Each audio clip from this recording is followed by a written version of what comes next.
Ready, start. The long wait for the new indirect tax rates that will apply to thousands of goods and services is finally over. The Goods and Services Tax Council that met in Srinagar has released details of the rates at which over 1,200 goods will be taxed when the GST regime takes effect. The rate fitment process has been a subject matter of speculation for months now, accompanied by fears that the new tax rates and slabs would be influenced by special interest lobbies. So it is welcome that the government has offered better clarity.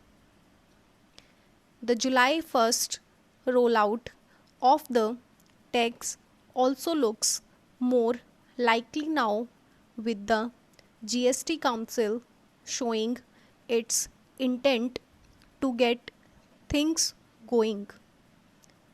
Under the new structure, judging from the initial list of 1,211 items, the predominant share 43% of goods will be taxed at 18%, while 17% and 14% of the notified items will fall under the 12% and 5% tax rate slabs respectively.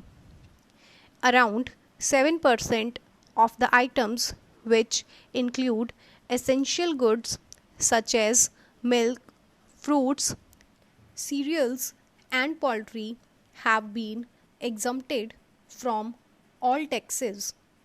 A significant share, 19% of goods, however, has been tucked under the highest tax slab of 28%.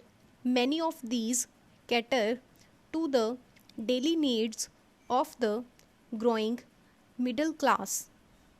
Apart from these four regular tax slabs, additional cess taxes of verifying rates have also been imposed on sin and luxury goods such as pan masala, cigarettes, and support utility vehicles to compensate the states for loss of revenue during the initial years. Para winners and losers are sure to emerge as tax rates undergo a major revision. But overall, the government has said the new tax regime will be revenue neutral. If so, the GST's influence on private spending will possibly remain muted.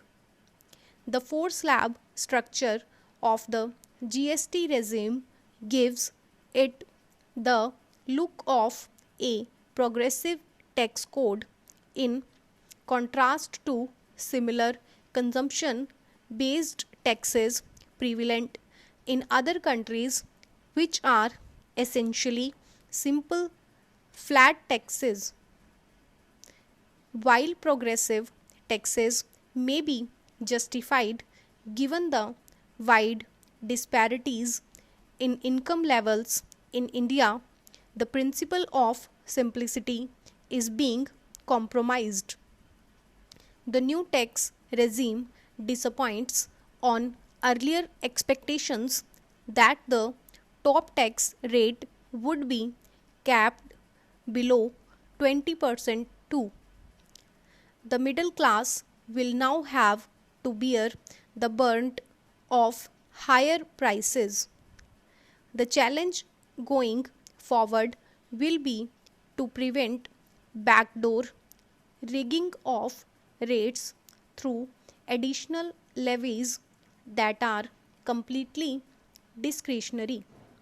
States that have added significantly to their debt burden in recent years must be kept in check, or additional discretionary taxes would add to the overall tax burden and particularly compromise on tax predictability.